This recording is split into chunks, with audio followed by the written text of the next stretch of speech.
For folks who don't know, the Free State Project is a movement of voluntary human action where we are trying to concentrate libertarians in the state of New Hampshire. I think we've done more in the last decade than every other libertarian movement combined has accomplished in the last 5 decades. Are my friends and my neighbors who are willing to stand against tyranny, make their voices heard, and have a goddamn impact. I have a problem where too many people are afraid to say what they believe in, let alone actually do something about it. If you're afraid to stand outside the TSA line and piss off 97% of people who are waiting to just take the arm builder up their ass in 5 seconds, then you're probably not ever going to make the change. Free State Project, again, it's 1% of the Free State movement. I am a friend of the Free State Project. And would you encourage people to check it out? Absolutely. Check it out. Find out. If you like it, join and continue the effort.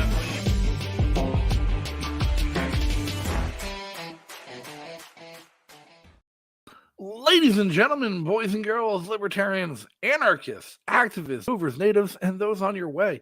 Thanks for tuning in to another episode of Free State Live, where you can learn about how you can live free and thrive in the free state of New Hampshire. And joining me this week, as always, the wonderful, the lovely, the one and only JD Esquire, MFA, Queen Quill, political activist extraordinaire, Carla Garrick. How are you, Carla? Hi, I'm great, and I feel like I should explain why all those letters are there. I got into like a Twitter so I have to confess, I have become like addicted to Twitter in like 2 weeks.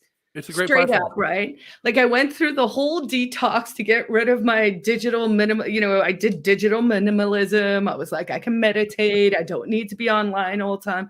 And then they banned me off Facebook. And then I got stuck on Twitter. So some jerk on Twitter told me that I wasn't allowed to correct a sitting New Hampshire representative about his use of the term horse dewormer. He's a doctor. And so I pointed out that it would be disingenuous to call it horse dewormer because, it is medicine and it's been shown in these studies to have worked for early treatment. And this guy chimed in and he was like, you don't have, leave the big ideas to the big people with the big letters behind their names. And he called me Carly with a Y. So I was like, Dear Johnny, or whatever his name was. And I signed it with that. So that was my little to the Twitter sphere. Shot across the bow in the Twitter sphere. Yeah, it sometimes it brings out the best in people. Sometimes it does not. It brings out the word. Like you see all the rumors now, everyone at Twitter threatening to quit their jobs and having a mass exodus from employees, even though the CEO said that he talked to Elon Musk and they don't actually have anything planned to change. And Twitter's maintained they're not censoring anyone. But then Elon says the only thing he's going to change is to stop them from censoring people. So why is everyone threatening to quit? Right. It's sort of, the scary part there is I wonder, my perspective was that people couldn't win the arguments, right? So we have the tools to actually have real-time, constant debates about these ideas. And I think they're machine learning discovered, like we know there's AI out in the wild now, right? Like there are algorithms that are doing things that we barely understand. In fact, I was super shocked to learn.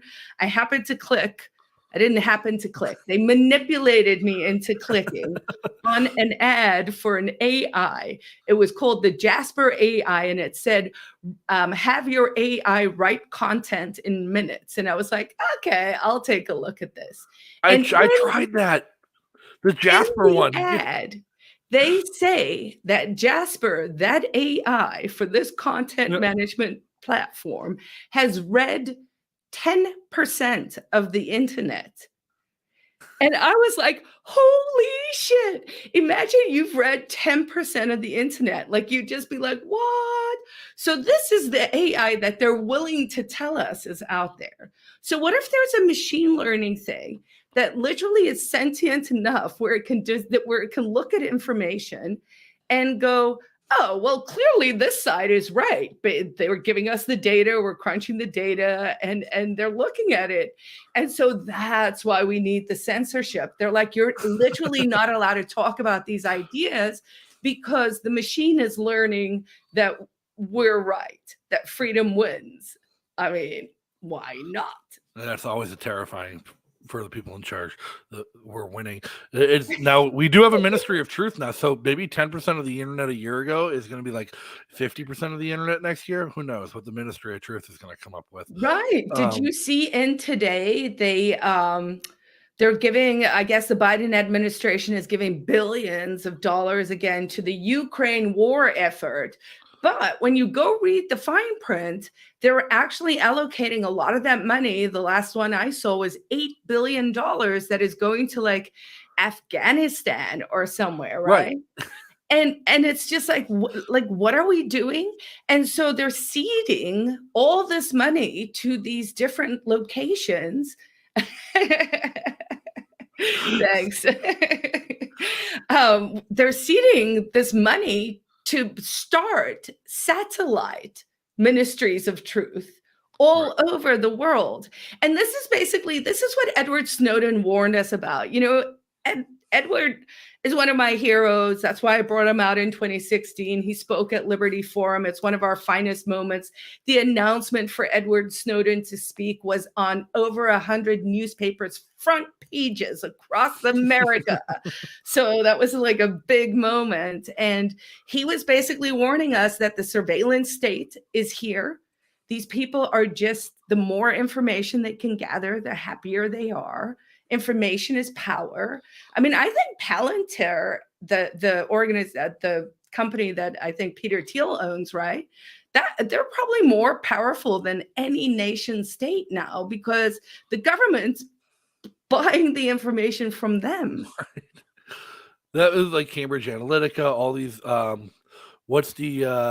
there's another one out there that people were accusing the Libertarian Party chair of being a Fed because he was on the subscriber list for their magazine every month. Like there's so many private intelligence services out there that all they are is news aggregators, and they write an opinion piece like this is how this piece of news will affect the global economy in this way moving forward. But the reality is like how many like governments rely on these private businesses intelligence services to aggregate news from around the world for them so they can plan things like their own economic models moving forward. It's terrifying. Right. No, it's super scary. And I've started to say, I think we're in the most dangerous phase. And what I mean by that is state actors. Like we're at the dumb peak of idiotocracy. We got to be close, man. And the problem is they believe their own propaganda. Like I think there is a bureaucratic class now that actually does think that these things that they're telling themselves are true. I think some of them do believe their own lies. So they really do think, you know, that there's I don't know that there's a right-wing extremist behind every Bush now.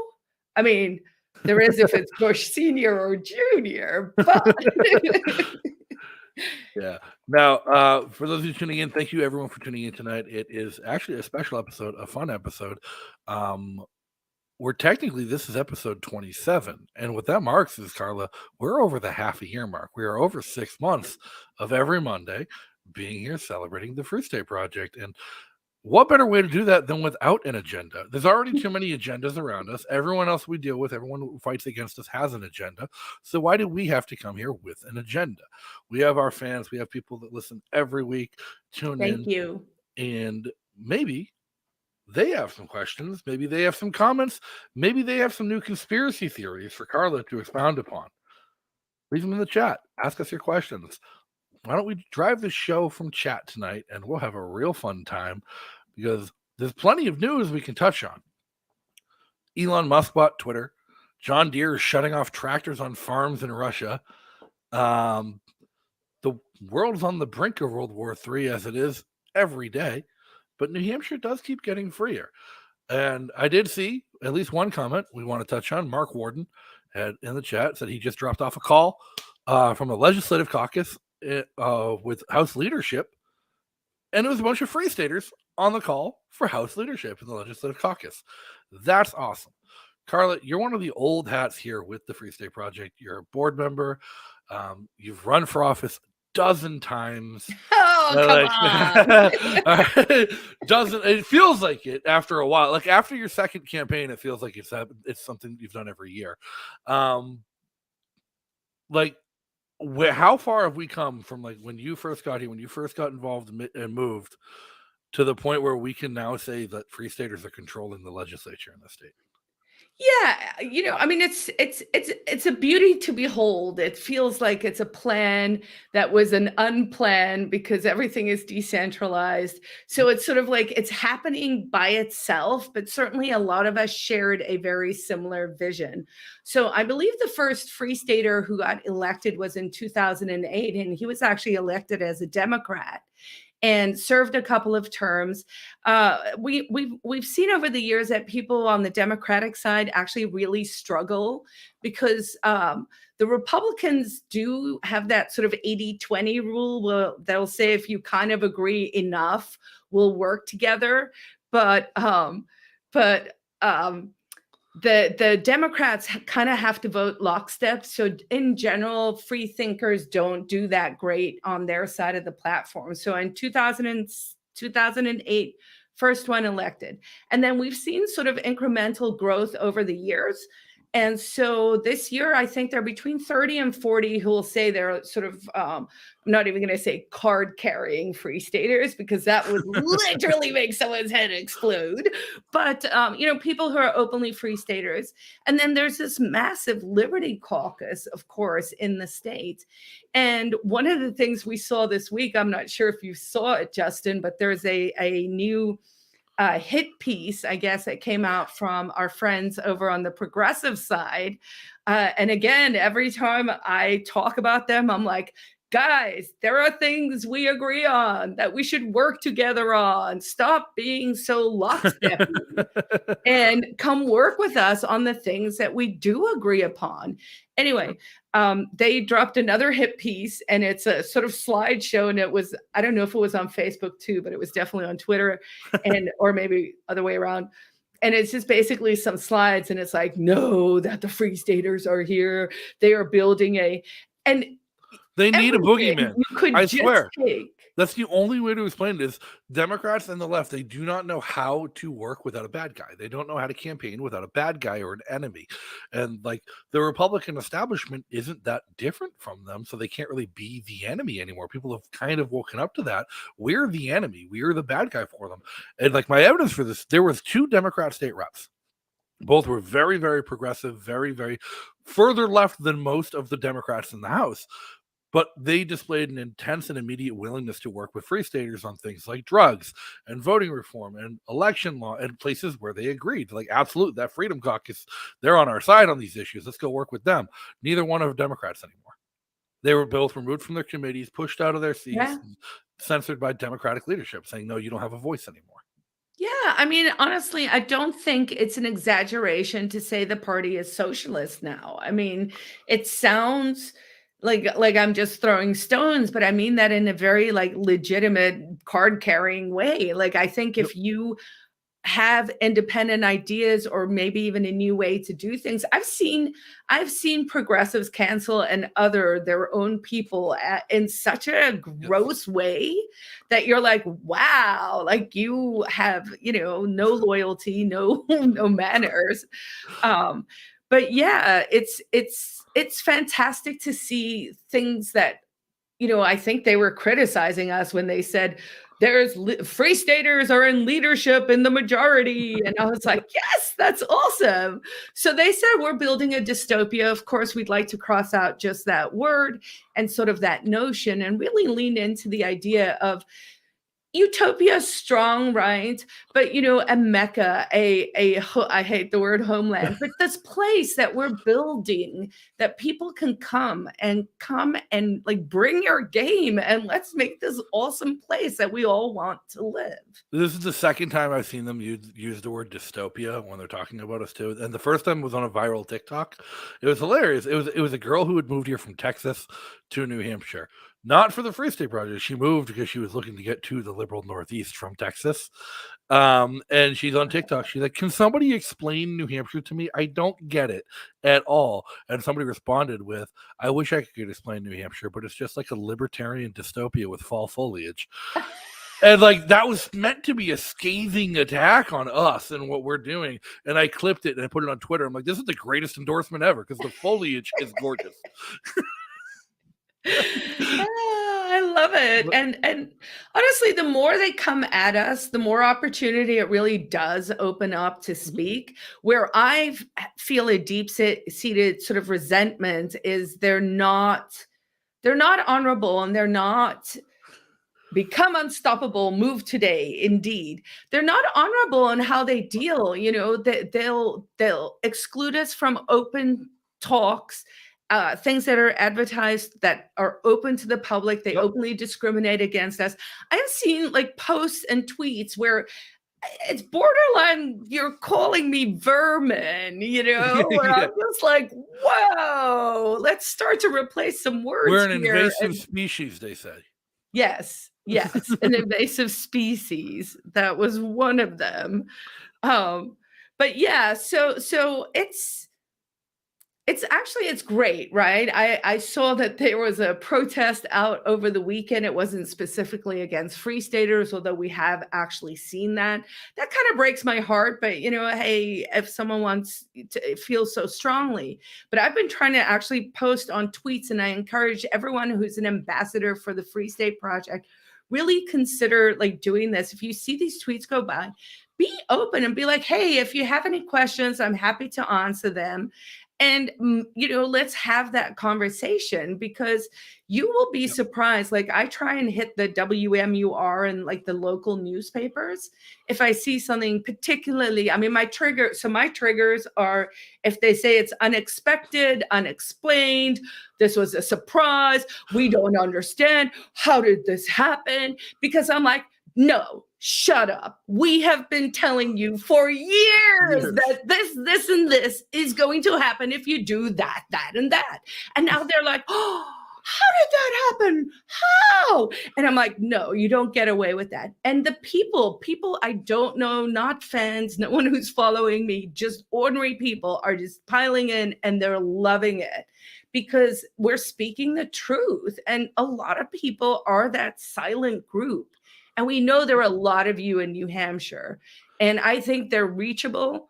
I think those are the folks we want. We want you to support Free Staters on whatever ticket they're on. On whatever ticket they're on, whatever project they're on. It doesn't even have to be political. There's a lot of ways we can have impacts that aren't even political, aren't even in the legislative process. Mark Warden, with our first question of the night, said, I'm focused on politics. But in what other areas or realms are Free Staters changing New Hampshire for the better?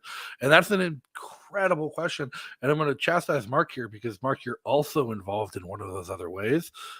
Even if you're not going to admit it for the question, because like with investment, like how much money and investment have Free Staters brought into this state in terms of investing into property and infrastructure and improving property and property values for themselves and their neighbors. And as a result, the quality of living conditions in cities, like we've gentrified West Manchester, like what's next? Like that's just by moving. But then other projects like community service organizations and social groups, like what have been some of your favorite things you've seen over the years that Free Staters have done outside of the State House?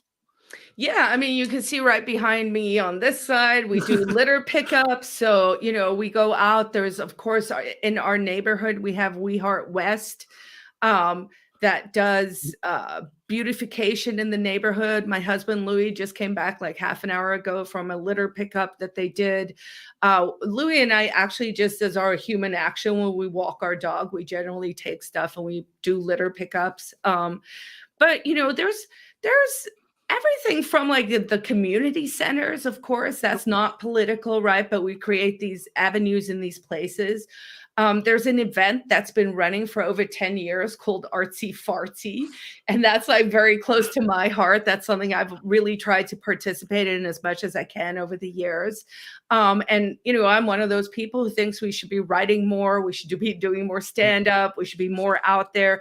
Everyone should have a podcast. I know it feels like everyone already has one. It used to be a joke. Welcome to New Hampshire. Here's your Bitcoin and your podcast.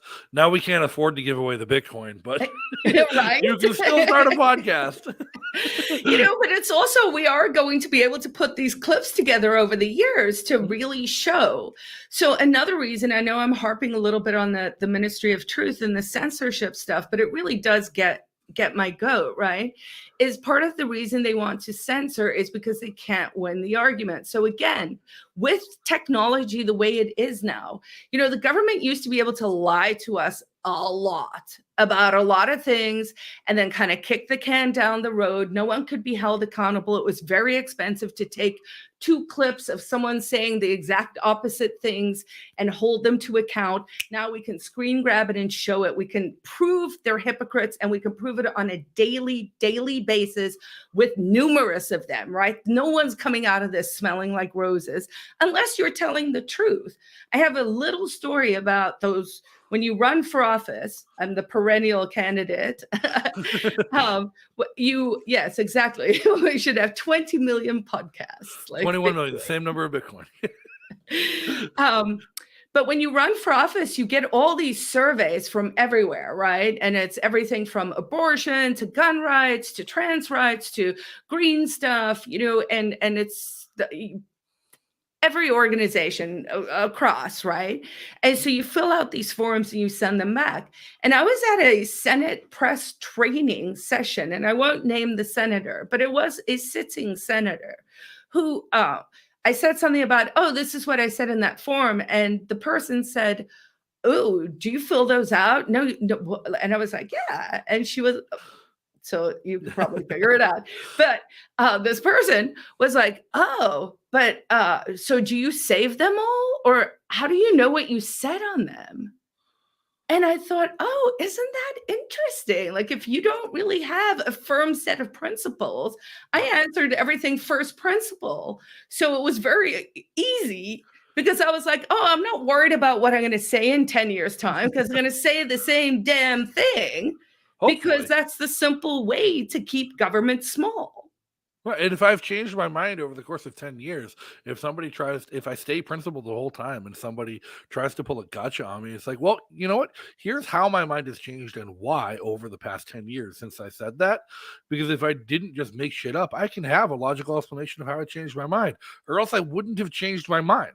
Yeah, I mean, I think sadly in politics, usually how we change our minds is we become persuaded that rewarding our friends is more ethical than it might actually be. Well, I don't know but there are some, like maybe a sitting U.S. senator from New Hampshire, who I won't name their names, but they've taken the 3rd most lobbying funds in history in just the last term, and have taken more lobbying funds than the rest of the U.S. Senate combined in just the last term. And the only thing that benefited New Hampshire was that they've done is push a $43 billion defense contract to a New Hampshire manufacturer. Wow. Yeah. Honestly, that is one of the things that Congrats to Sig Sauer, by the way.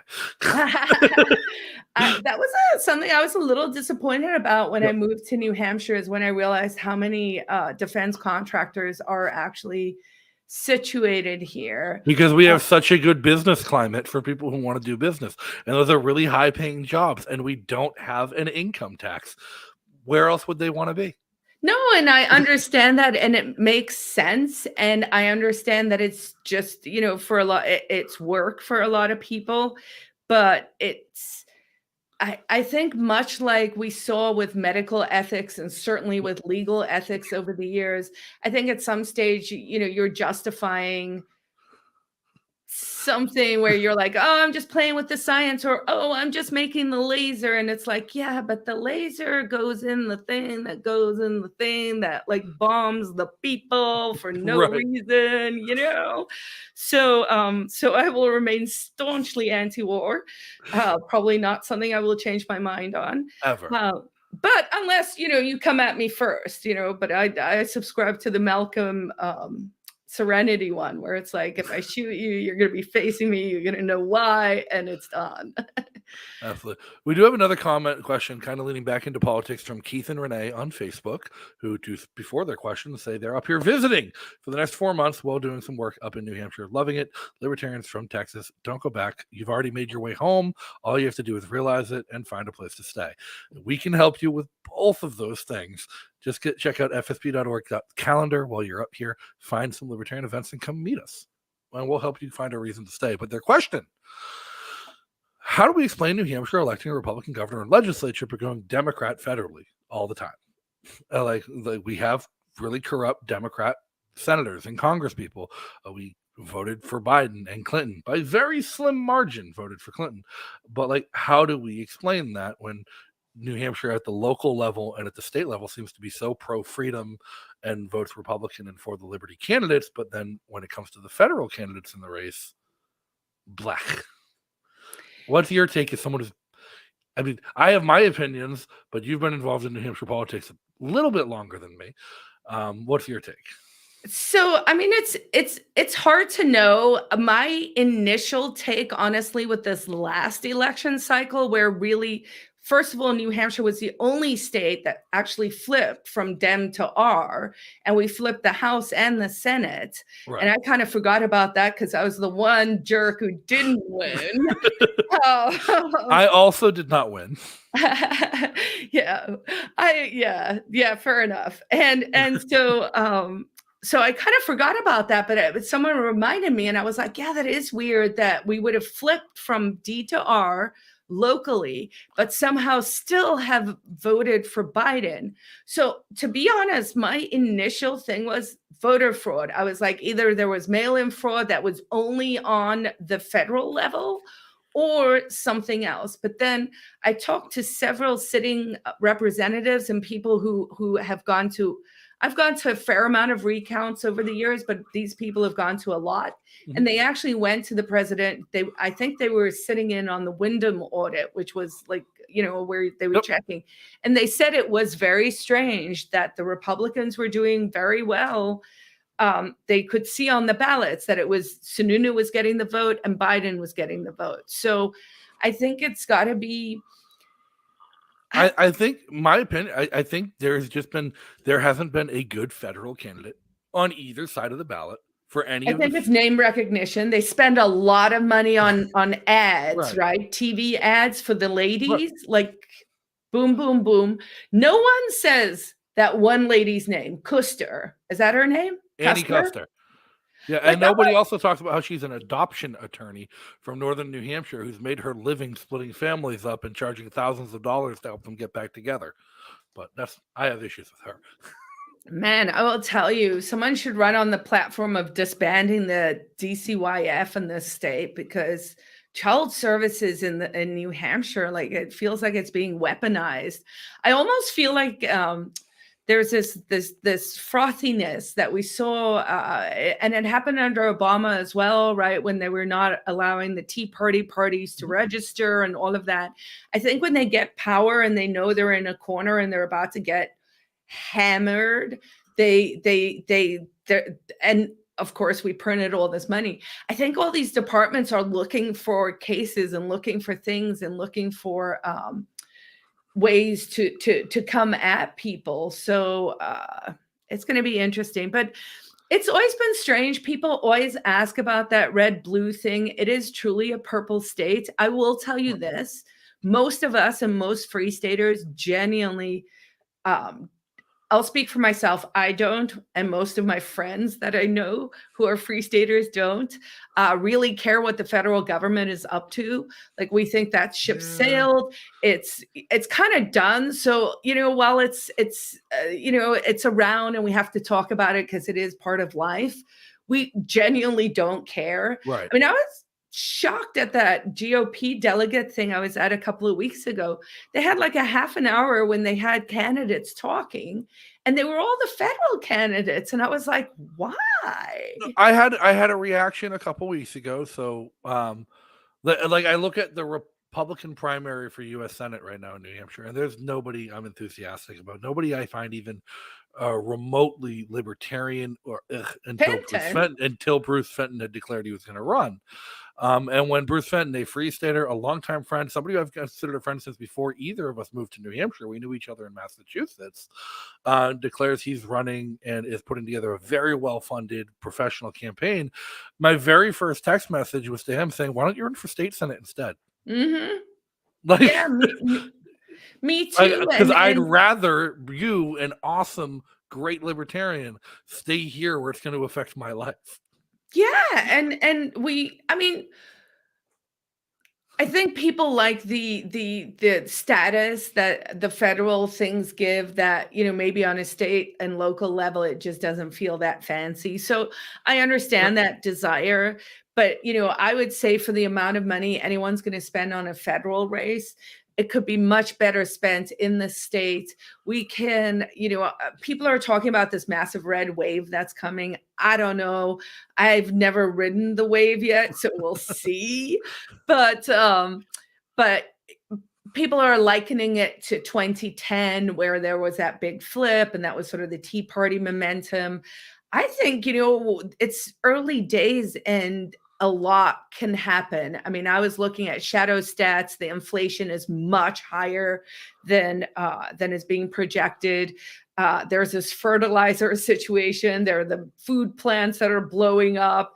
There are the soy boys. It's getting scary out there. I saw an article published today by it was some leftist news outlet that I normally just scroll past. But the headline read, "Inflation may be the Democrat killer." Mm. And it blew my mind to see a leftist, left-leaning Democratic publication acknowledge that they knew enough about economics to acknowledge that inflation is going to hurt them. Because you'd think if they knew enough about economics, we wouldn't be in this issue to begin with. Yeah, I think it's one of those lessons that is becoming obvious. I mean, I've spent the last 2 weeks, mostly because I like the word immutable, just posting the laws of economics are immutable all over Twitter. And, 90% of people are like, I don't know what that word means. But some folks are like, yeah, but the lag time's too long, so people don't know that it's because of this. But the point is, this time, if you look on the charts, I mean, even the dumbest person can look at the monetary supply chart and be like, that looks weird. It kind of does this, and then it does that, right? Even the dummest person. Well, they're trying to blame the inflation on Putin. Oh, that don't look good. Biden sending out tweets calling it Putin's price hikes, trying to blame the inflation on Putin. But if you actually look at the monetary supply chart and the inflation chart, there is a cutout where it's gone up significantly in the past 4 months during this little war, but it's also gone up exponentially larger than that during the previous 2 years during just COVID stimulus spending. Yeah, and honestly, Trump printed a lot of money too. He's not blameless either. No. I mean, we're at the crazy, Nero was playing the violin as Rome was burning. It's it's just funny money. It's so many zeros at this stage. This loan forgiveness. Let's talk about that for a hot second, right? So AOC said the following today. With the student loan cancellation, because I guess the people who actually have paid off their loans are slightly butthurt about it, which makes perfect sense. Yeah. I was like, hey, I want my mortgage loan sure canceled. Why not, right? She actually tweeted out, we can support things we don't directly benefit from. So she's literally placating her marauding masses who are like, but wait a second, I actually paid off my loan. And she's like, don't get mad at the other people. She's almost right here, though. And I take a weird stance here, and I've had this argument with libertarians on Twitter where they're like, how can you support student loan forgiveness? Like, listen, like 5 years ago, I hated the idea because like the 1.6 trillion it would cost to wipe out student loan debt was like such a significant portion of the federal debt, and it would be massive. But now I look at it, it's like 5%. Like at this point, it's less than the inflation is going to be anyways. So why not? Like at this point, it doesn't even hurt our monetary supply. If anything, it speeds up the collapse by 5%. Who cares? But like I'm like, there is a way to use student loan forgiveness, I think, as a backdoor towards solving the bigger problem, and that's abolishing the Department of Education and the student loan racket to begin with. And so I would say, like, the approach here isn't just blanket forgiveness and let everything go and keep operating as it is. But if someone were to pitch a plan that says forgives all student loans since 2007, when Freddie Mae and Fannie Mac were Sallie Mae and Fannie Mac were nationalized and they became federal student loans and not privatized, forgive everything since that point and give any amount paid, so anybody who made any payments over that time, a tax credit for all the money they paid in for it, paired with abolishing the Department of Education student loan program altogether, it'd be a net positive. Yeah, okay. First of all, also, Kevin just joined us. But if you're going to do that at all, hi, Kevin, then we're in student loan forgiveness. He is taking the position that, yeah, sure, we should do it because he's a commie. I am taking the opposite position, the position that, no, we should not do that. But if we were to trade, to be fair, Justin, if we were to trade, I would say, okay, student loan forgiveness, per your terms, or the 2007, a lot of that makes sense, in return for the abolishment of the Department of Education. And maybe we get one more department. Like maybe we get 2 departments for student loan cancellation. But they gotta close them. Like not oopsie. I mean, honestly, I'm at the stage. I'm genuinely at the stage where I would propose the following. I would support universal basic income for anyone who voluntarily opt in. If you receive it, and for UBI to be, all departments need to be closed, and we do one thing with new, like 2020th tech, not with like 1880s fucking, smoke. Or I would settle for just Kurt's suggestion of just letting them be subject to bankruptcy. That's fine. Yeah, actually, that could work too, because that is what people do with their mortgages, which was your point, Justin. Yeah. Okay, so we do away with all the departments. What are we doing? I was smashing the state, and then I lost my train of thought. So let them forgive student loans in exchange for abolishing everything. Oh, so UBI. I would support UBI. In return, all departments need to be closed. We need to introduce real tech. You have the option of receiving it. While you're receiving it, you have no right to vote.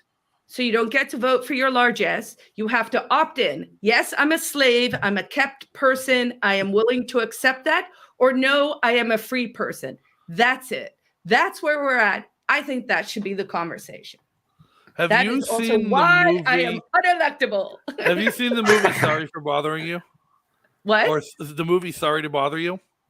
Oh, I don't know if I saw that. The premise of the movie is it's a kid working in like a mildly dystopian future where everybody's broke, nearing homeless, like economy is shit, and he gets a job as a telemarketer, but works his way up to being like the best telemarketer ever, and he's brokering $1 million international I probably have deals. seen that. Maybe I'm going to write it down though. What he's selling is slave labor, and he doesn't realize till the end of the movie that he's selling slave labor because there's a giant corporation that has created a contract where you sign over your life, that you will get a place to stay, a place to sleep, 3 meals a day, and you work for no wages. And people voluntarily signing up for slavery because then you had no obligations, no bills, no worries, could live comfortably to be a slave. But you know what, guys? Life is a struggle. I think if somebody were to do that today, people would sign up. Yeah, I mean... Yeah. And honestly, like maybe like, like I wish I could write more books, or I wish there were 10 of me. I wouldn't mind like being like, oh, I'm going to go on UBI for 2 years. I'm an anarchist. I don't care about voting anyway. And I'm going to go finish my book. I mean, maybe you would dip in and dip out, and it would help us start a culture. The problem is, and I've seen the point, like advocates of UBI said, if we had a universal basic income, people didn't have to grind and depend on W-2 work and work for other people to get by. We would have the freedom and innovation for people to pursue art and music and other things that kind of advance human intellect and culture. And like we could have 10,000 Mozarts and Beethovens we don't know about. And unfortunately, then I turn on YouTube and I see like Logan Paul jumping off a roof into a pool full of jelly beans.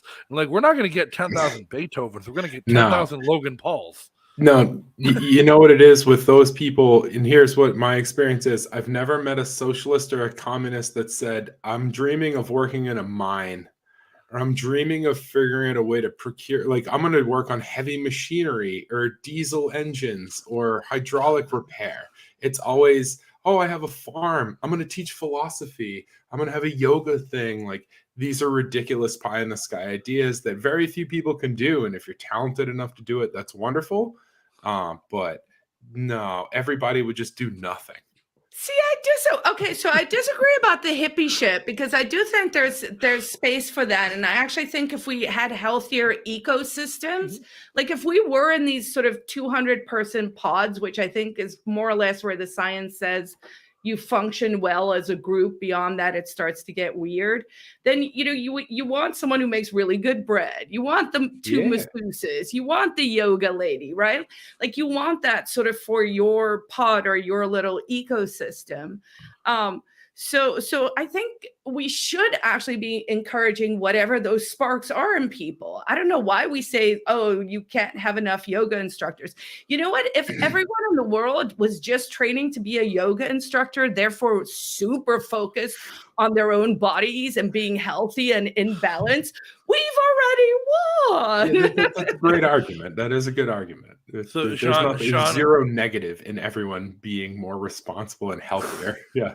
Sean on YouTube points out, it's like UBI has not worked everywhere they've tried. No motivation to work. It would be a magnet for illegal immigration, which I'll have a discussion on that. I actually disagree with you on that, and I have data to prove it. But the percentage of the population that would benefit society from UBI is super small. It's been tried, and he's right. It has been tried in certain places, and it's failed. They've tried it in Sweden and Denmark in small test cases, and it failed. I forget what city. What the goal was. I forget what city, but there's some city, I think it's in California, that just announced they're going to start it on the city level exclusively for transgender residents. What? Right, they're going to give you That's not discriminatory at all. To transgender residents. I'm a woman now. Is that how that works? Right. But honestly, guys, when the stimmy bills were going around during COVID, I got into, because I came from the left. I have a lot of left. Well, I had. No one speaks to me anymore. But when my lefty friends still spoke to me, they would say things like, "Oh, if I had more time, I would paint more. I would start this. I would do my yoga studio, whatever it was." Right. And so maybe halfway through COVID, I think it's when the second stimulus bill came, I was feeling like I had been locked down for a while, maybe had a little cabin fever. And I was like, let's go poke some people. And I was like, hey, so guys, all of you who said you're pro UBI and that, if only you had the time and the money, tell me, what have you done over the past 6 months, right? Yeah.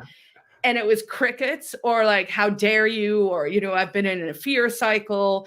But it was very telling, because I was like, I know what I did. I was like, okay, I'm going to maintain my health. I'm going to write these things. I'm going to start a show. I'm going to do these things. And I genuinely tried to use the time in some way to better us. And for a lot of people, they just kind of sat around and either got sicker or scareder, which is not good. Man, I lost like 80 pounds over COVID. I kept reading about people gaining weight, and I was like, dude, I used the first like lockdown as like, oh, like what a good opportunity to like fast in the mornings and like count my steps and do some like basic like old man stuff, But it was super effective after a while and stuff like that, How are you not using that time? I made a garden bed with my 2-year-old yesterday. Yeah. Jeff making fun of Carla here. There is about to be no food because fertilizer and processing plants are shutting down. Also, Carla, we need more people doing yoga. But that's actually what there's about to be no food. The government has been warning us about a food shortage, and I'm going to delve into it. We're going to take a little dip into Carla conspiracy land here. Government has been warning us about a food shortage and impending food shortage for like 2 years now. Like, it's coming, it's going to happen. And I had a realization today when browsing the internet on my lunch break at work and looking at news and the various news reports. What I think is about to hit like late this summer is people are going to realize a drastic issue on the global food markets, because there's a few major crops that people don't realize that, like, Ukraine has a major global market share of, like wheat and barley. Ukraine is 14% of the global whole supply. world is about to go keto. I can't wait. Like hops is Ukraine has over 15% of the global supply of hops is going to Ukraine. So all you beer drinkers, it's the bread basket, man. It's the bread basket of Europe. That's how it's been referred to for a long time. Sunflower seeds, over 50% of the world's sunflower seeds are from Ukraine. So, and their entire agricultural sector has been bombed back to the Stone Age. So call me crazy. You're welcome to. Here, just based on what you were saying, I'm like, so what is the war in the Ukraine about? Now, let's pause it for a moment that we have actually figured out what makes people healthy and what makes them unhealthy. And there is a pattern now of what those things are. And we know wheat and hops and seed oils are actually exceptionally bad for human health. So that's sort of interesting. I don't know what that means. I haven't thought about that before. But I will tell you this. I'm going to look like a frigging genius because everyone's like, you know what? With you and your conspiracy theories, I don't eat sugar anymore. I don't drink beer. I don't use the seed oils. My IQ went up when I stopped drinking their water and stopped with the fluoride, people. So I'm just saying, Carla, the only way that you'd be a conspiracy theorist is if the John Deere started shutting down tractors in Russia or something weird like that. You like they did this morning, or like Did you guys hear about that? Yeah, Justin was telling me before the show, or on the show even. Yeah. I wasn't even listening earlier. I just caught it. I was putting my son to bed. So think about that though. There's this brilliant documentary. I'm going to flip the name right now, but it was about what America did with cyber warfare against the Iranian nuclear plants in Iran, where there was I'm going to not get all the details right, but I want to say it was like a Phillips little clip in one of the chips that worked, that they could hack the operating system on the chip, like a Raspberry Pi, right? Like it'll have a little bit of code that you can get in there.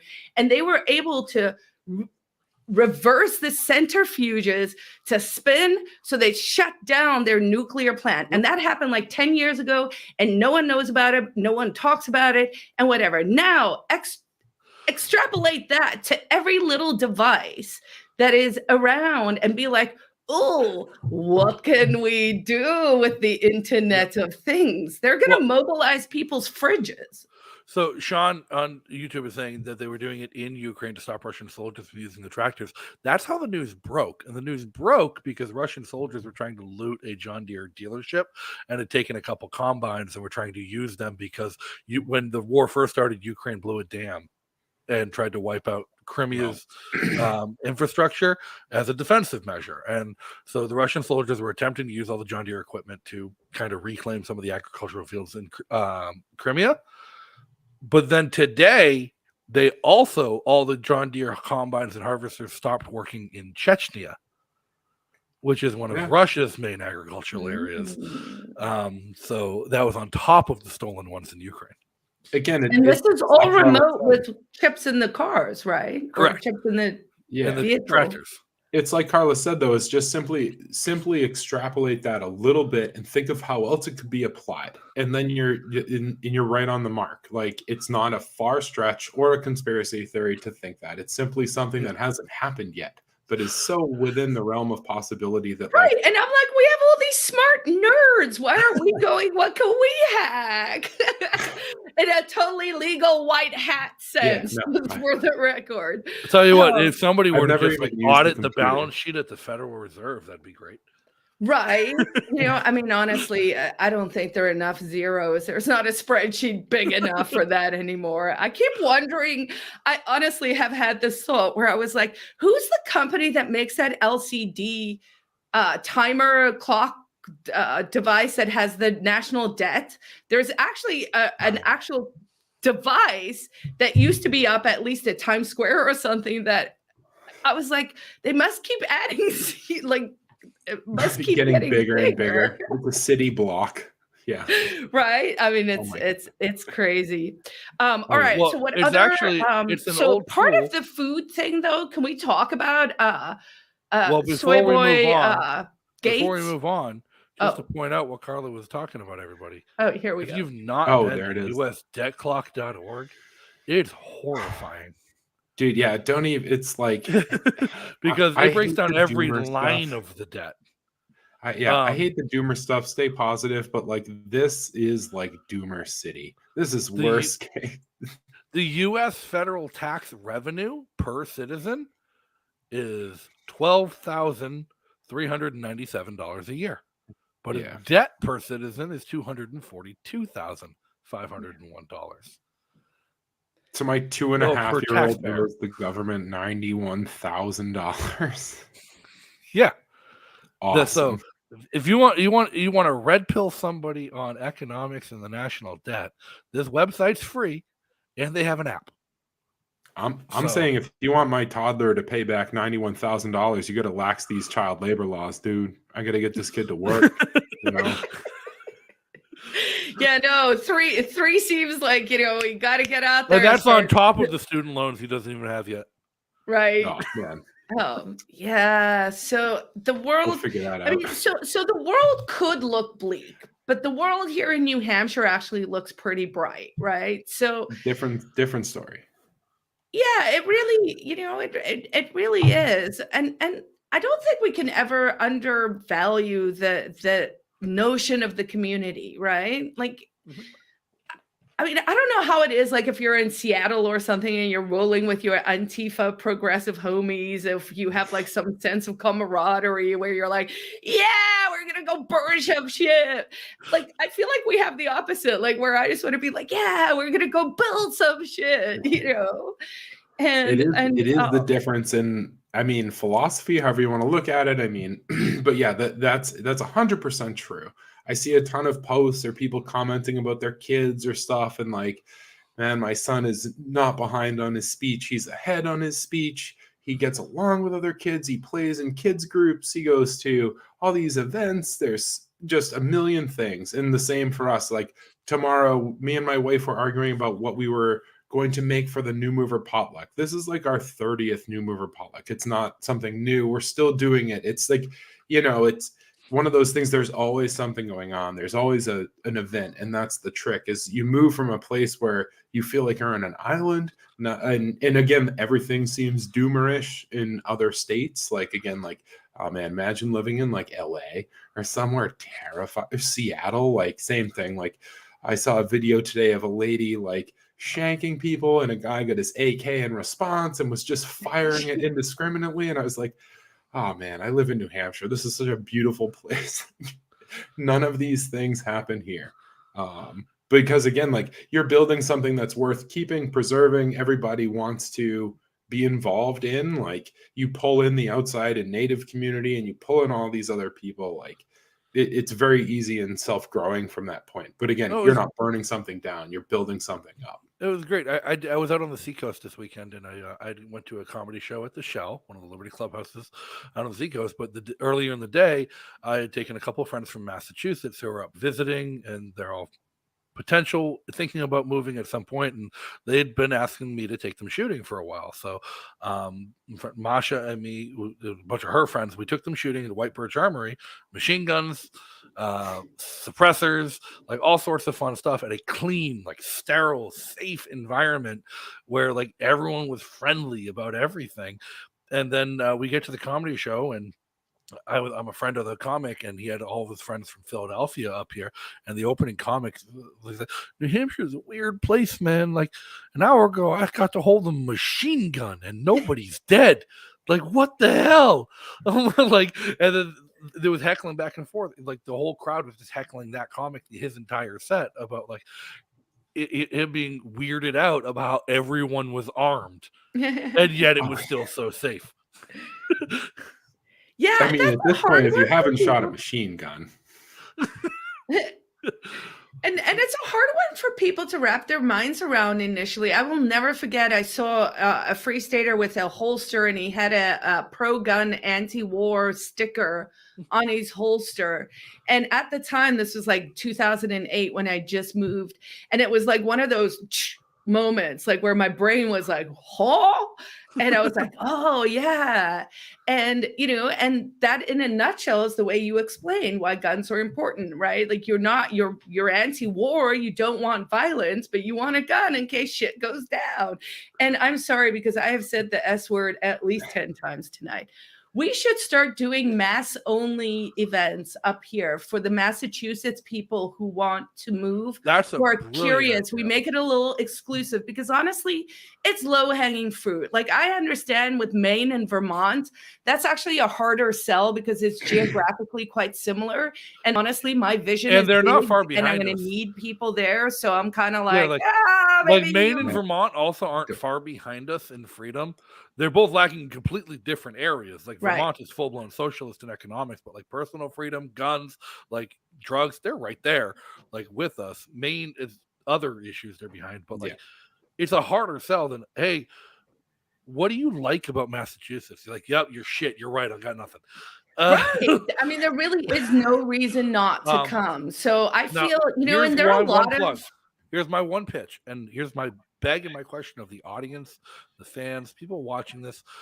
Kevin, bring this to the Discord and everyone else involved in the Free State Project, because I think one of the hardest things we have about trying to recruit libertarians from Massachusetts, Rhode Island, Connecticut, people who are so close, there's no excuse not to move already, is the job market and the difficulty people are having in finding similarly transferable jobs to what they have to maintain the standard of living they want, still within an hour or two commute of their family. What we need to host is a Free State Project job fair for New England, interested Free Staters in New England. Okay. Yeah, that is a good idea. We have done them over the years. They actually haven't really taken. So maybe we need like a new vision. If there's a recruiter or someone who's like really like, this is something you're good at, reach out to us, because I agree. I mean, I try and post, but there are 100 pages and you forget. But Indeed, Monster, all those things are your friend. If you are, from Massachusetts, people will know it's a close enough on the, I always tell people get a 603 number. People are that like local here, but I think that's changed over the last I think a lot of the decade. problem people in Massachusetts have, and like this wasn't as much of a problem for me because my move was forced by legal issues involving a disagreement with the Commonwealth of Massachusetts over what constituted possessing a firearm. But the industry I work in health insurance and regulatory side of health insurance and sales and plan compliance for Medicare, like an average salary in New Hampshire for someone like entry level in that field is like in the 50 to 60,000. But entry level average salary in Boston is 95 to 115 for the exact same job. And it pisses me off because Harvard Pilgrim, the biggest health insurance company in New England, has two corporate offices, one in Manchester, New Hampshire, and one in Boston, Massachusetts. And those are the respective salaries at the two different headquarters based on where you're working, not what the job is, because it's a cost of living adjustment. And I think a lot of people don't realize that it is just so much cheaper to live up around, as long as you're out of the city in New Hampshire, than it is to live in Boston.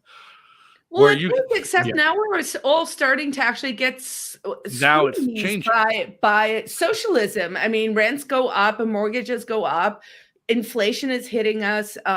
Energy costs this winter were like horrendous, and so I also think that the employers in New Hampshire can start to come up a little bit. Like, I'm all for Yankee frugality, but like also, the horse and the buggy is now a car and it does drive to Boston. Like we can go make other plans. Also, digital nomadism, paid for talent. We are bringing in bright, like it's almost like, being like, well, we're in Silicon Valley and no, we don't want the nerds to come. It's like, look, we're trying to bring the best and the brightest, the smartest people who actually understand like the lay of the land. There's value in not having cognitive dissonance. Like there's a value to a mindset where you actually know you may not like what's going on, but at least you understand what is happening around you. And there is value to those people. We are bringing valuable, intelligent people to the state who deserve to get great jobs. Oh, yeah. We just got to help them find those jobs. Yeah. Interesting. Did you hear me, Dean Kamen? All you recruiters out there, Mark Warden can't sell them a house if they can't find a place to work. So... Well, we got to build way more houses. And nomads. Let's get some like real nomadism in here. We could do a lot of that too. It has been a fantastic and fun agenda-free Monday. Thank you for everyone tuning in. Thank you for the questions. Sparked some great conversation, great conspiracy theories. We should just do a regular conspiracy theory episode, Carla, at some point, at least the two of us.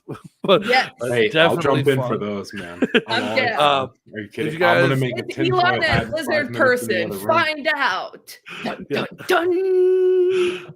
Tease about lizard people coming up soon too. But those of you watching, those of you visiting, those of you here, visit New Hampshire. If you haven't yet, you should, you want to, because you got to move home eventually. So you come make a visit, see some houses, see the neighborhoods, see some friends.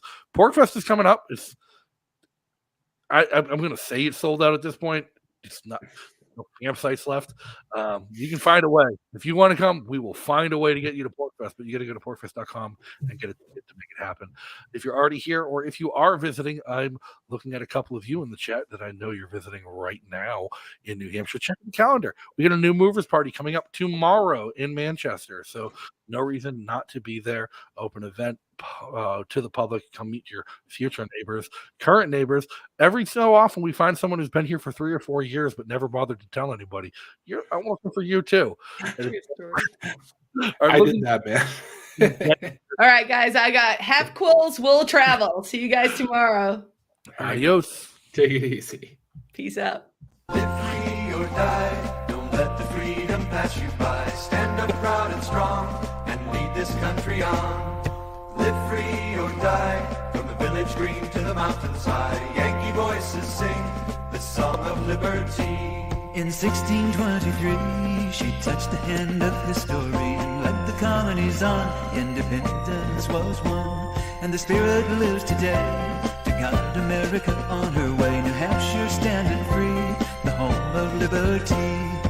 Live free or die, don't let the freedom pass you by. Stand up proud and strong and lead this country on. Live free